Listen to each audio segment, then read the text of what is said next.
कहानी लोग कैसे जीते हैं। लेखक लियो टॉल्स्टॉय।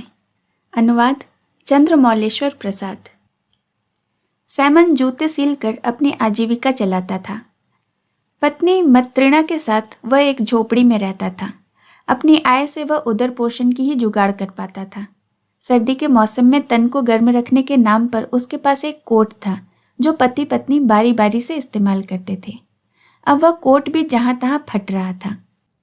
2 वर्ष से सैमन सोच रहा था कि एक नया कोट बनवाना चाहिए। सर्दी शुरू होने के पहले उनकी कुल जमा पूंजी थी पत्नी के डिब्बे में छिपा कर रखे 3 रूबल और उधारी के 5 रूबल 20 कोपेक जो उन्हें ग्राहकों से आने थे। एक रोज सैमन अपना कोट पहनकर जेब में 3 रूबल और हाथ में छड़ी लिए अपने ग्राहकों से उधारी वसूलने निकल पड़ा ताकि वह शहर जाकर नया कोट खरीद सके। उधारी वसूलना इतना आसान तो होता नहीं। घूम घाम कर उसे केवल 20 कोपेक वसूल करने में सफलता मिली। सैमन उदास हो गया। शाम ढल रही थी। सैमन ने सोचा कि इन पैसों से कोट तो नहीं खरीदा जा सकता। हाँ, शरीर गर्म रखने के लिए वोदका पिया जा सकता है। 20 कोपेक का वोदका पीने के बाद उसे किसी चीज की चिंता नहीं रही। वह सोचने लगा, शरीर गर्म हो गया, अब कोट की जरूरत नहीं। जानता हूं मत्रिणा चिल्लाएगी, चीखेगी, कुड़कुड़ाएगी और बेचारी कर भी क्या सकती है, खामोश हो जाएगी। इसी सोच में वह चलता हुआ गिरिजा के करीब जा पहुंचा। गिरिजे की दीवार से सटी एक सफेद छाया दिखी। उसने देखा परंतु उसे कुछ समझ नहीं आया। कुछ तो सांझ का अंधियारा और कुछ वोदका का असर। क्या यह कोई पत्थर है? एकदम सफेद पत्थर तो यहाँ नहीं था। वह छाया हिली तो उसे कुछ शंका हुई। लगता है आदमी है, पर इतना श्वेत। सैमन करीब पहुंचा। अरे, यह तो आदमी ही है, एकदम नंगा। भय ने उसे घेर लिया। क्या पता किसी ने मार दिया हो और उसे नंगा करके यहाँ डाल दिया हो। पुलिस आएगी छानबीन के लिए। मुझे इस पचड़े में नहीं पड़ना चाहिए। या फिर वह मुझे ही लूट ले। वह आगे बढ़ा। कुछ कदम आगे बढ़कर उसने मुड़ कर देखा। वह आकृति हिल रही थी। तो क्या मुझे उसके पास जाना चाहिए? पर यदि वह मुझ पर झपट पड़ा तो? और फिर मैं इस नंगे आदमी की क्या मदद कर सकता हूं? अपना एकमात्र कोट तो नहीं दे सकता। वह अपने कदम जल्दी जल्दी आगे बढ़ाने लगा। फिर यकायक रुक गया। यह तुम क्या कर रहे हो सैमन? वह आदमी मौत से जूझ रहा है और तुम बहाने बनाकर भाग जाना चाहते हो। क्या तुम इतने अमीर हो गए हो कि कोई तुमको लूट लेगा और जान से मार देगा? धिक्कार है तुम पर सैमन। वह लौट गया और उस आदमी के पास पहुंचा। उस अजनबी के पास पहुंचकर सैमन ने देखा कि वह हृष्ट पुष्ट और सुंदर है। उसके शरीर पर किसी जख्म के निशान भी नहीं है। अपनी नजरें नीचे झुकाए वह बैठा हुआ था। एक बार उसने आंखें ऊपर उठाई और सैमन की ओर देखा। उस एक नजर ने सैमन के हृदय में प्यार भर दिया। उसने जल्दी से अपना कोट उतारकर उसे दे दिया और कहा, यह बात करने का समय नहीं, यह कोट लो और पहन लो और चलो। उस अजनबी ने कोट को उल्टा पुल्टा तो सैमन ने उसे कोट पहनाने में मदद की और दोनों चल पड़े। कहाँ से आ रहे हो? मैं इस इलाके का नहीं हूं। सो तो मैं समझता हूं क्योंकि यहाँ के लोगों को तो मैं जानता हूं, पर तुम इस गिरजा के पास कैसे? मैं बता नहीं सकता। क्या तुम्हें किसी ने सताया है? नहीं, ईश्वर ने मुझे सजा दी है। हाँ, यह तो है, ईश्वर का ही तो सारा साम्राज्य है। फिर भी तुम्हें अपने रोजी रोटी का जुगाड़ तो करना है ना। कहाँ जाना चाहते हो? मेरे लिए सभी स्थान एक ही से हैं। सैमन चकित रह गया। सोचने लगा कि यह व्यक्ति कोई चोर उचक्का तो नहीं लगता। शायद कोई मजबूरी है जो बताना नहीं चाहता। फिर उसे मत्रिणा का ध्यान आया तो उदास हो गया। वह जानता था कि उसे कोट लाने के लिए भेजा था और वह है कि एक अजनबी को उठा लाया। तूफान तो वह मचाएगी ही। अब जो होगा देखा जाएगा, यह सोचकर सैमन सिर झटक दिया। मत्रिणा रात का भोजन करके बैठी थी और सोच रही थी कि सैमन कोट खरीद कर आता ही होगा। शहर गया है तो खाकर ही लौटेगा, पर न जाने कब लौटेगा। इन्हीं विचारों में डूबी मत्रिणा को पदचाप सुनाई दिए। उसने झोपड़ी का दरवाजा खोला और देखा कि सैमन के हाथ खाली हैं, यानी उसने कोट नहीं खरीदा है। उसके पास से वोदका की बू आ रही है। वह समझ गई कि उसने सारा पैसा खा पीकर उड़ा दिया और साथ में किसी आवारा को भी अपने साथ ले आया जो उसी का कोट पहना है जिसके भीतर शर्ट भी नहीं है। मत्रिना का पारा चढ़ गया। वह जोर से बड़बड़ाने लगी। इसलिए तो मैंने माता पिता को मना कर दिया था कि मैं इस शराबी से शादी नहीं करूंगी। कोई काम के लिए भेजा तो बस आवारागर्दी करके लौटता है।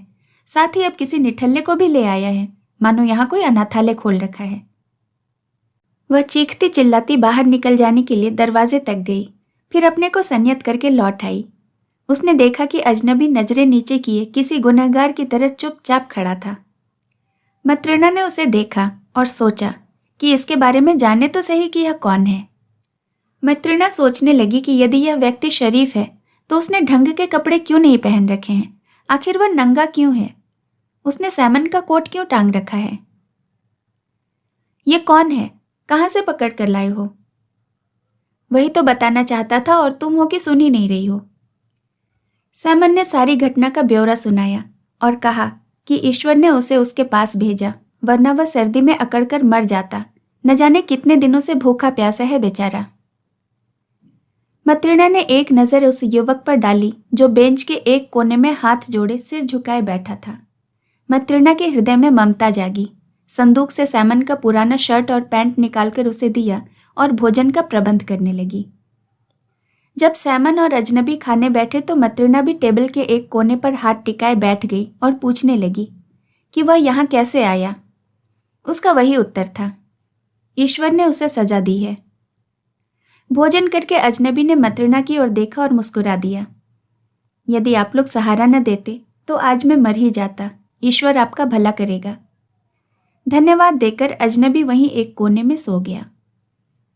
मत्रिना को बहुत देर तक नींद नहीं आई। उसे पता था कि कल सुबह के लिए खाना खत्म हो गया है। वह करवट बदलने लगी तो देखा कि सैमन भी जाग रहा है।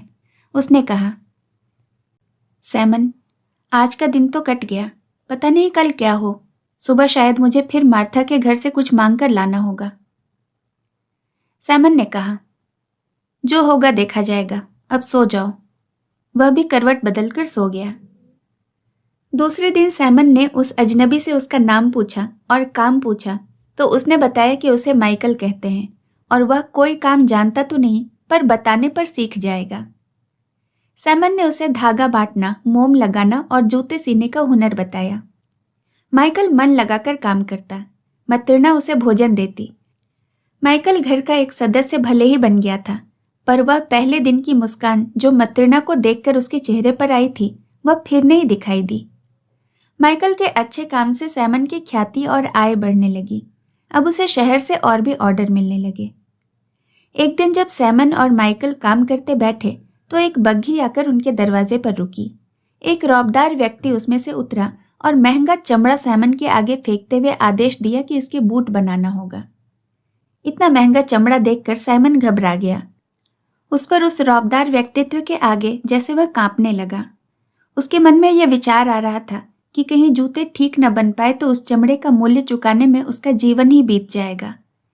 उसने माइकल की ओर देखा। माइकल के इशारे पर उसने बूट बनाना स्वीकार किया। सैमन पैर का नाप ले रहा था। उसके हाथ कांप रहे थे और वह रौबदार व्यक्ति कह रहा था कि नाप में थोड़ी भी गलती हुई तो उसे खामियाजा भुगतना पड़ेगा। यकायक उस आगंतुक ने देखा कि माइकल उसके पीछे की दीवार की ओर देखकर मुस्कुरा रहा है, तो उसने गुस्से में पूछा, क्यों हंस रहे हो? कौन है यह जो ये भी नहीं जानता कि बड़ों के आगे कैसे बर्ताव करना चाहिए? यह मेरा काम वाला है हुजूर। बेवकूफ कहीं का। अच्छी तरह देख लो और मजबूती से सीना ताकि एक भी टाका साल भर तक न खुले। और हाँ, कल तक दे देना। समय पर तैयार मिलेंगे हुजूर। जब वह आगंतुक झोपड़ी से बाहर निकल रहा था तो उसका माथा दरवाजे से टकरा गया। वह झुकना भूल गया था। उसके जाने के बाद साइमन ने कहा, क्या रौबीला आदमी था, कितना तंदुरुस्त कि उतनी जोर की मार पर भी उसका माथा नहीं रगड़ा। मत्रिना ने हाँ में हाँ मिलाते हुए कहा, अच्छा खाता पीता आदमी है, इतना मजबूत तो होगा ही। एकदम पत्थर की माफिक की मौत भी उसे छू नहीं सकती। काम लेने को तो ले लिया था, पर सैमन को डर था कि अपनी आयु के कारण वह ठीक तरह से उसे सी पाएगा या नहीं। उसने माइकल से कहा कि यह काम उसी के कहने पर लिया गया है, तो अब उसे ही यह काम करना होगा। माइकल ने यह जिम्मेदारी अपने ऊपर ले ली। जब वह चमड़ा काटने या सीने लगता तो सैमन उसकी कारीगरी पर मुग्ध होता, पर उसकी समझ में नहीं आ रहा था कि वह बूट के लिए चप्पल की तरह चमड़े को क्यों काट रहा है। फिर यह सोचकर कि शायद कुछ नया कर रहा है, उसके काम में हस्तक्षेप नहीं करता। जैसे ही उसने अपना काम पूरा किया तो सैमन ने कहा, यह क्या? उसने तो बूट बनाने को कहा था, तुमने चप्पल सी दिया। इतने में एक बग्घी आकर रुकी और गाड़ीवान ने आकर कहा, हमारी मालकिन ने भेजा है। वो चाहती है कि हमारे मालिक ने जो चमड़ा दिया था उसके बूट नहीं चप्पल बनाए जाएं। मालिक अब नहीं रहे, इसलिए उनके शव को चप्पल पहनाए जाएंगे। माइकल ने तैयार चप्पल उस गाड़ीवान के हवाले कर दिए। माइकल को सैमन के पास रहते 6 वर्ष हो गए। आय की वृद्धि के साथ वह झोपड़ी जिसमें उसने कदम रखा था अब घर में बदल गया था। कमरे की एक खिड़की के सामने साइमन काम कर रहा था और दूसरी खिड़की के प्रकाश में माइकल। इतने में एक बाहर खेलते बच्चे ने आकर माइकल से कहा, वो देखो अंकल, एक महिला 2 सुंदर लड़कियों को लिए जा रही है। वैसे तो माइकल हमेशा अपने काम में ही मग्न रहता, ना हंसता ना बोलता, परंतु इस बार उसने कौतुक से बाहर झांक कर देखा। माइकल के इस आचरण से सैमन को आश्चर्य हुआ। माइकल तो हमेशा अपने काम से काम रखता था, उसे अपने इर्द गिर्द चल रही गतिविधियों से कोई सरोकार नहीं होता था। एक महिला 2 सुंदर जुड़वां लड़कियों का हाथ पकड़े उसी ओर आ रही थी। दोनों लड़कियां एक जैसी थी, अंतर था तो केवल इतना कि एक लड़की लंगड़ा कर चल रही थी। वह महिला कमरे में आई और कुर्सी पर बैठ गई। कुछ दम लेकर उसने बताया कि वह इन लड़कियों के लिए जूते बनवाना चाहती है। फिर उसने लंगड़ी लड़की को प्यार से गोद में बिठा लिया। सैमन ने देखा कि माइकल एक टक उन लड़कियों को देख रहा था और उसके चेहरे पर हल्की सी मुस्कान दौड़ गई थी। यद्यपि ये लड़कियां सुंदर थीं, पर माइकल का इस प्रकार देखना और मुस्कुराना सैमन को कुछ असामान्य सा लग रहा था। सैमन ने लड़की के पैर का नाप लेते हुए पूछा कि इतनी सुंदर लड़की लंगड़ी कैसे हो गई। उस महिला ने बताया कि उसे भी नहीं मालूम, क्योंकि वह उनकी माँ नहीं है। हाँ, अपनी छाती का दूध पिलाकर इन्हें पाला पोसा है। उस महिला ने अपनी कहानी सुनाई। 6 बरस हुए इनके माँ बाप का देहांत हो गया था। बाप तो बच्चे पैदा होने से पहले ही मर गया। पीछे उसके दुख और आर्थिक परिस्थितियों में 3 माह बाद इन बच्चों को जन्म देकर माँ भी मर गई थी। बेचारे दूध पीते बच्चे अनाथ हो गए, तो गांव वालों ने यह निर्णय लिया कि मेरी छाती में दूध है तो इन बच्चों का पालन पोषण करूं। जब ये थोड़े बड़े हो जाएंगे तो आगे की सोचा जाएगा। मैंने अपने बेटे के साथ इन बच्चों को भी अपनी छाती का दूध पिलाया। मेरा बेटा तो 2 बरस का होकर मर गया और ये लड़कियां मेरे जीने का सहारा बन गई। इनको पालने में मुझे कोई आर्थिक संकट भी नहीं था। अपनी कहानी सुनाते सुनाते वह रो पड़ी।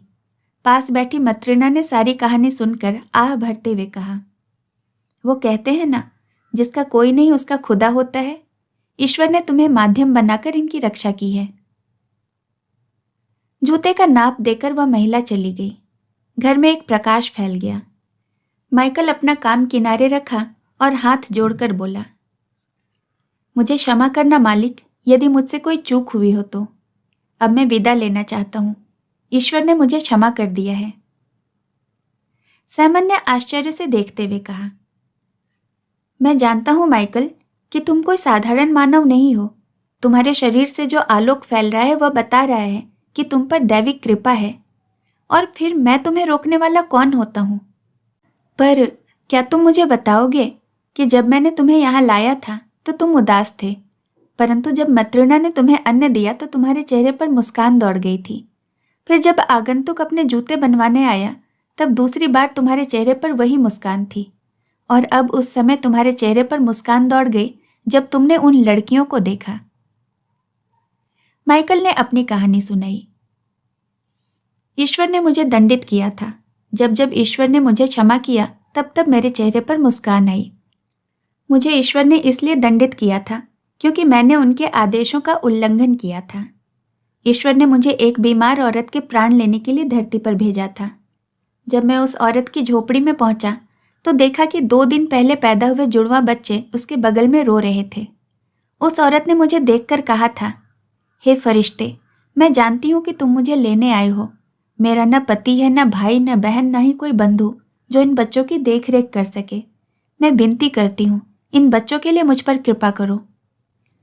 मुझे इन बच्चों पर तरस आया तो उन्हें माँ की छाती पर रखकर लौट आया। ईश्वर ने हुक्म दिया कि जाओ और उस औरत के प्राण ले आओ और धरती पर इन 3 सच्चाइयों को भी जान लो कि मनुष्य के भीतर किसका वास है, मनुष्य को क्या नहीं दिया जाता और मनुष्य किस आधार पर जीते हैं। ईश्वर का यह हुक्म पाकर मैं फिर से धरती पर आया और उस औरत के प्राण लेकर उड़ा। पीछे मुड़कर देखा तो एक लड़की का पैर उस महिला के शरीर के नीचे दब गया था। पर मैं क्या करता? मैं उस महिला के प्राण लेकर उड़ ही रहा था कि मेरे पर झड़ गए और मैं धरती पर गिर पड़ा। आगे की कहानी तो तुम्हें मालूम ही है। सैमन और मत्रिना सकते में थे और यह जानकर प्रसन्न भी कि उन्हें अब तक एक फरिश्ते का साथ मिला था। फरिश्ता आगे कहने लगा, जब मैं धरती पर आया तो मैंने एक व्यक्ति को देखा जो मेरे पास आया, मुझे नग्न देखकर कपड़े पहनाए और अपने घर ले आया, जहाँ एक कठोर महिला दिखाई दी। पर जब उसने प्यार से भोजन दिया तो उसके हृदय के भीतर छिपे ईश्वर के दर्शन हुए। तब मैं मुस्कुराया और जाना कि मानव के भीतर भी ईश्वर का वास है। प्रेम के रूप में ईश्वर इन मानवों में बसते हैं। जब वह आगंतुक आया तो मुझे दूसरा पाठ मिला। जो व्यक्ति जूते बनवाना चाहता था उसके पीछे मेरा साथी मृत्यु के रूप में खड़ा था। तब मैं इसलिए मुस्कुराया कि मनुष्य को यह पता नहीं कि उसको कब क्या दिया जाता है। वह बूट पहनना चाहता था पर उसकी नियति में चप्पल थे। जब वह महिला उन लड़कियों के साथ आई तो मैंने उन्हें पहचान लिया। ये वही बेसहारा लड़कियां थीं जिसके माता पिता मर चुके थे, पर एक अजनबी महिला ने न केवल पाल पोस कर बड़ा किया बल्कि उन पर अपना सारा प्रेम निछावर कर दिया। तब मुझे तीसरी सच्चाई का ज्ञान हुआ कि किस आधार पर मानव जीवित रहता है। अब जब मुझे इन तीनों सच्चाइयों का पता चल गया है तो मैं यह भी जान गया कि ईश्वर ने मुझे क्षमा कर दिया है। एक तेज प्रकाश सारे घर में फैल गया जिससे सैमन और मत्रिना की आंखें चौंधिया गईं। जब उन्होंने आंखें खोली तो माइकल वहां नहीं था। धन्यवाद। कहानी का नाम समझदार जज, लेखक लियो टॉल्स्टॉय। बहुत पहले की बात है। अफ्रीका में एक देश है अल्जीरिया। बाउकास वहाँ के राजा थे। उनके राज्य में एक समझदार जज थे जो झट से दूध का दूध और पानी का पानी कर देते।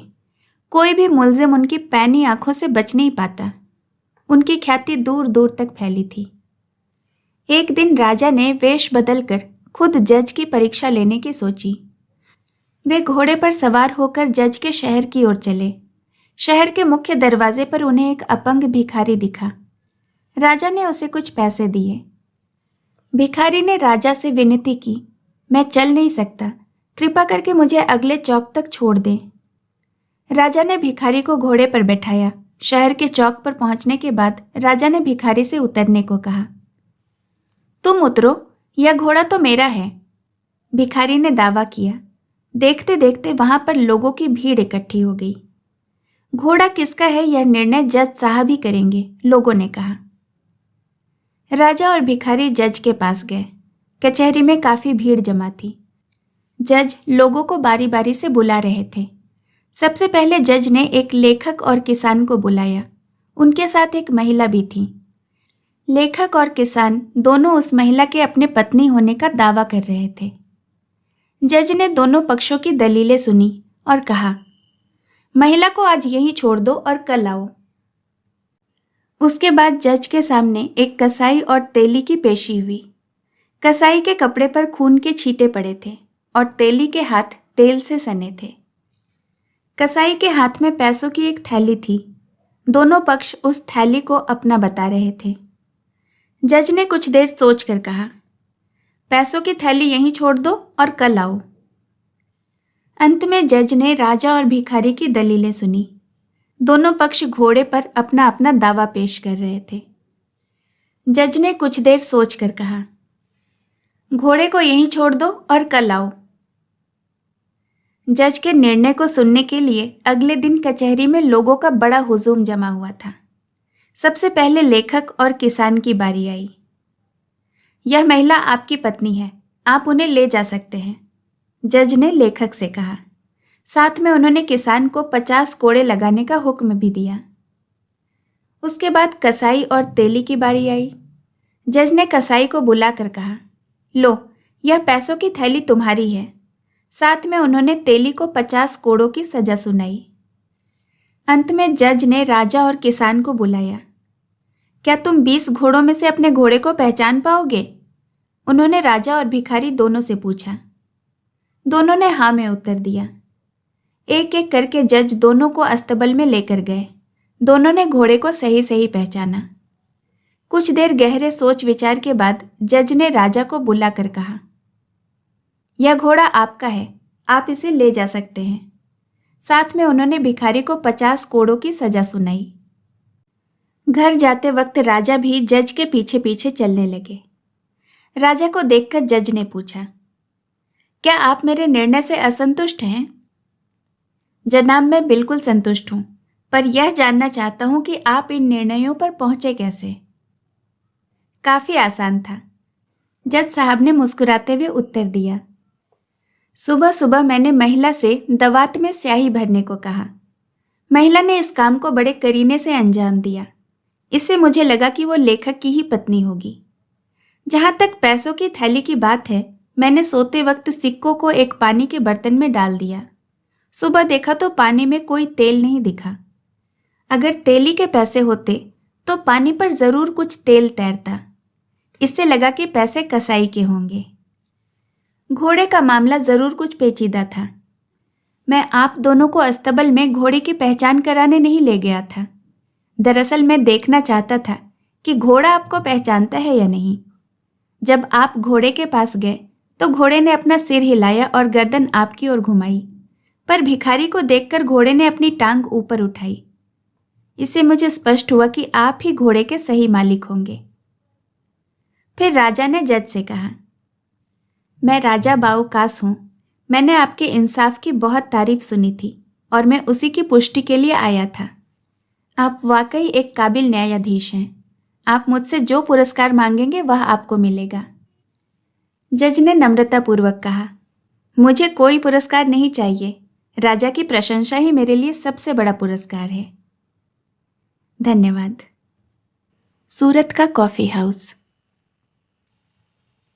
सूरत नगर में एक कहवा घर था, जहां अनेकानेक यात्री और विदेशी दुनिया भर से आते थे और विचारों का आदान प्रदान करते थे। एक दिन वहां फ्रांस का एक विद्वान आया। पूरी जिंदगी प्रथम कारण के बारे में चर्चा करते करते उसका दिमाग ही चल गया था। उसने यह सोचना शुरू कर दिया था कि सृष्टि को नियंत्रण में रखने वाली कोई उच्च सत्ता नहीं है। इस व्यक्ति के साथ एक अफ्रीकी गुलाम भी था, जिससे उसने पूछा, बताओ, क्या तुम्हारे ख्याल में भगवान है? गुलाम ने अपनी कमरबंद में से किसी देवता की लकड़ी की मूर्ति निकाली और बोला, यही मेरा भगवान है, जिसने जिंदगी भर मेरी रक्षा की है।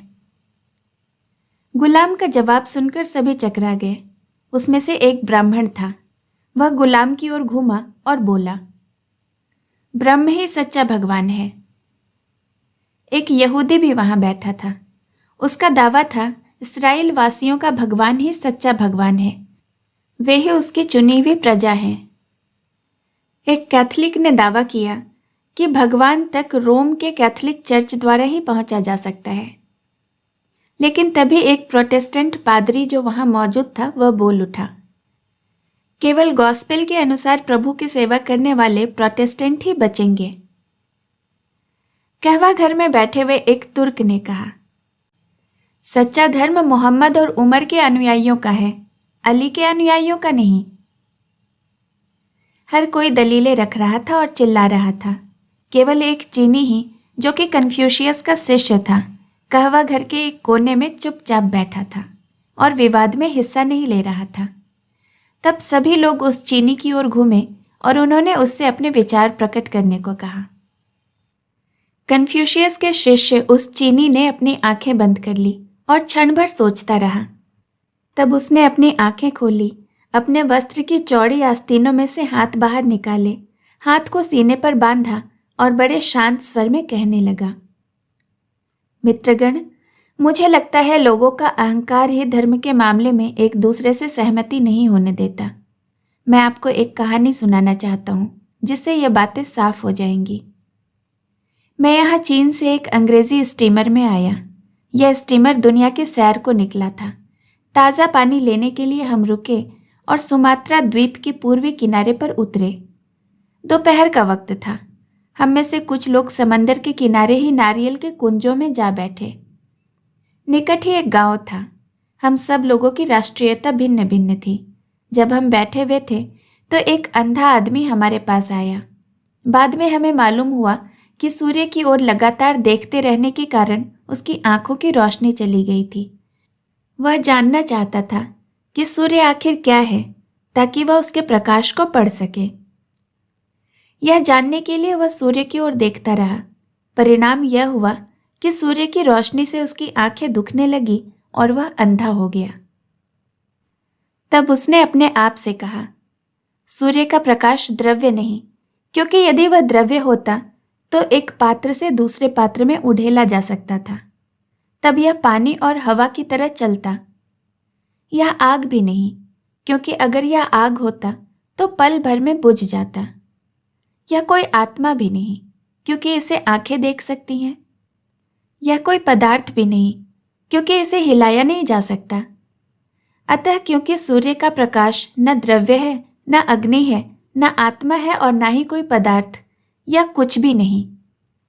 यही था उसका तर्क, और हमेशा सूर्य की ओर देखते रहने और उसके बारे में सोचते रहने के कारण वह अपनी आंखें और बुद्धि दोनों ही खो बैठा। और जब वह पूरी तरह अंधा हो गया तो उसे पूरा विश्वास हो गया कि सूर्य का अस्तित्व ही नहीं है। इस अंधे आदमी के साथ एक गुलाम भी था। उसने अपने स्वामी को नारियल कुंज में बैठाया और जमीन से एक नारियल उठाकर उसका दिया बनाने लगा। उसने नारियल के रेशों से एक बत्ती बनाई, गोले में से थोड़ा तेल निचोड़कर खोल में डाला और बत्तियों को उसमें भिगो दिया। जब गुलाम अपने काम में मस्त था, अंधे आदमी ने सांस भरी और उससे बोला, तो दास भाई, क्या मेरी बात सही नहीं थी? जब मैंने तुम्हें बताया कि सूर्य का अस्तित्व ही नहीं है, क्या तुम्हें दिखाई नहीं देता कि अंधेरा कितना गहरा है? और लोग फिर भी कहते हैं कि सूर्य है। अगर है तो फिर यह क्या है? मुझे मालूम नहीं कि सूर्य क्या है, गुलाम ने कहा। मेरा उससे क्या लेना देना है? पर मैं यह जानता हूं कि प्रकाश क्या है। यह देखिए, मैंने रात्रि के लिए दिया बनाया है जिसकी मदद से मैं आपको देख सकता हूं। तब गुलाम ने दिया उठाया और बोला, यह है मेरा सूर्य। एक लंगड़ा आदमी जो अपनी बैसाखियां लिए पास ही बैठा था, यह सुनकर हंस पड़ा। लगता है तुम सारी उम्र नेत्रहीन ही रहे, उसने अंधे आदमी से कहा, और कभी न जान पाए कि सूर्य क्या है। मैं तुम्हें बताता हूं कि यह क्या है। सूर्य आग का गोला है जो हर रोज समंदर से निकलता है और शाम के समय हर रोज हमारे ही द्वीप की पहाड़ियों के पीछे छिप जाता है। अगर तुम्हारी नजर होती तो तुमने भी देख लिया होता। एक मछुआरा जो यह बातचीत सुन रहा था बोला, बड़ी साफ बात है कि तुम अपने द्वीप के आगे कहीं नहीं गए हो। अगर तुम लंगड़े न होते और अगर तुम भी मेरी तरह नौका से कहीं दूर गए होते तो तुम्हें पता चलता कि सूर्य हमारे द्वीप की पहाड़ियों के पीछे अस्त नहीं होता। वह जैसे हर रोज समंदर से उदय होता है, वैसे ही हर रात समंदर में ही डूब जाता है। तब एक भारतीय जो हमारी ही पार्टी का था यूं बोल उठा, मुझे हैरानी हो रही है कि एक अक्लमंद आदमी ऐसी बेवकूफ़ी भरी बातें कर रहा है। आग का कोई गोला पानी में डूबने पर बुझने से कैसे बच सकता है? सूर्य आग का गोला नहीं, वह तो दैव नाम की दैविक शक्ति है, और वह अपने रथ में बैठकर स्वर्ण पर्वत मेरु के चारों ओर चक्कर लगाता रहता है। कभी राहु और कभी केतु नाम के राक्षसी नाग उस पर हमला कर देते हैं और उसे निगल जाते हैं। तब पृथ्वी पर अंधकार छा जाता है। तब हमारे पुजारी प्रार्थना करते हैं ताकि देव का छुटकारा हो सके।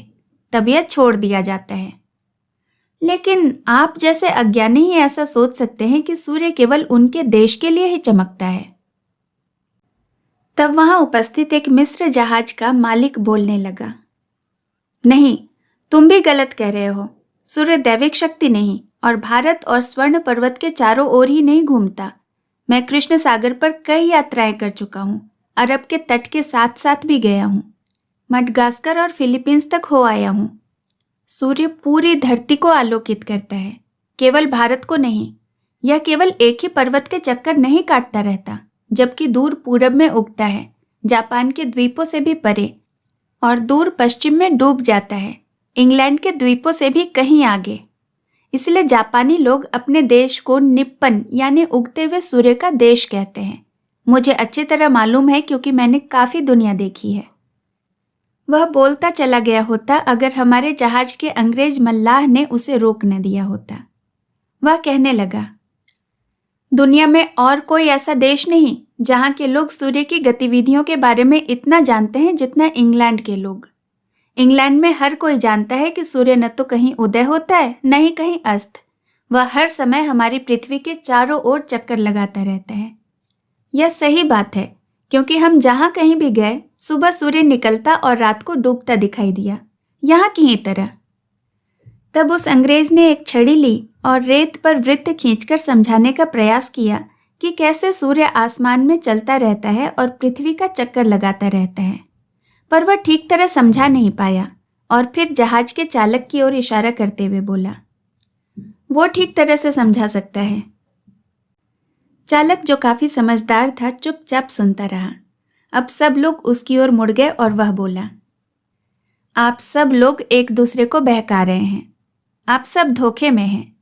सूर्य पृथ्वी के चारों ओर नहीं, बल्कि पृथ्वी सूर्य के चारों ओर घूमती है और चलते चलते अपने चारों ओर भी घूमती है और 24 घंटों में सूर्य के आगे से पूरी घूम जाती है। लेकिन जापान, फिलीपींस, सुमात्रा ही नहीं, अफ्रीका, यूरोप और अमेरिका तथा अन्य प्रदेश भी साथ घूमते हैं। सूर्य किसी एक पर्वत के लिए नहीं चमकता, न ही किसी एक द्वीप या सागर या केवल हमारी पृथ्वी के लिए ही, यह अन्य ग्रहों के लिए भी चमकता है। आस्था के मामले में भी कन्फ्यूशियस के शिष्य चीनी ने कहा है, अहंकार ही है जो मनुष्य में दुराव पैदा करता है। जो बात सूर्य के संबंध में निकलती है वही भगवान के मामले में सही है। हर एक आदमी खुद का एक विशिष्ट भगवान बनाए रखना चाहता है, या ज़्यादा से ज़्यादा अपने देश के लिए हर राष्ट्र उस शक्ति को उस मंदिर में बंद कर लेना चाहता है। क्या उस मंदिर से किसी भी अन्य मंदिर की तुलना की जा सकती है जिसकी रचना भगवान ने खुद सभी धर्मों और आस्थाओं के मानने वालों को एक सूत्र में बांधने के लिए की है? सभी मानवीय मंदिरों का निर्माण इसी मंदिर के रूप में हुआ है जो कि भगवान की अपनी दुनिया है।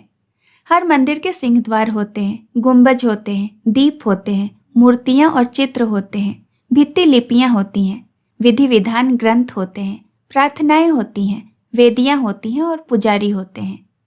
पर ऐसा कौन सा मंदिर है जिसमें समंदर जैसा फव्वारा, आकाश जैसा गुंबज, सूर्य, चंद्र और तारों जैसे दीप और जीते जागते प्रेम करते मनुष्यों जैसी मूर्तियां हैं?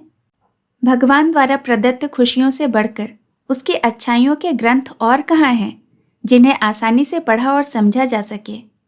मनुष्य के हृदय से बड़ी कौन सी विधान पुस्तक है? आत्म बलिदान से बड़ी कौन सी बलि है? और अच्छे आदमी के हृदय से बड़ी कौन सी वेदी है जिस पर भगवान स्वयं भेंट स्वीकार करते हैं? जितना ऊंचा आदमी का विचार भगवान के बारे में होगा उतना ही बेहतर वह उसे समझ सकेगा, और जितनी अच्छी तरह वह उसे समझेगा उतना ही उसके वह निकट होता जाएगा। इसलिए जो आदमी सूर्य की रोशनी को पूरे विश्व में फैला देखता है उसे अंधविश्वासी का दोष नहीं देना चाहिए, न ही उससे घृणा करनी चाहिए कि वह अपनी मूर्ति में उस रोशनी की किरण देखता है। उसे नास्तिक से भी नफरत नहीं करनी चाहिए कि वह अंधा है और सूर्य को नहीं देख सकता। ये थे कन्फ्यूशियस के शिष्य चीनी विद्वान के शब्द। कहवा घर में बैठे सभी लोग शांत और खामोश थे। फिर वे धर्म को लेकर झगड़े नहीं, न ही उन्होंने विवाद किया। दोस्तों, ऐसी और भी कहानियाँ सुनने के लिए आप मेरे चैनल को ज़रूर सब्सक्राइब करें और साथ ही साथ बेल आइकन भी प्रेस करें ताकि आने वाली सभी कहानियों का नोटिफिकेशन आपको मिलता रहे। जल्द मिलूंगी और भी नई कहानियों के साथ। नमस्कार।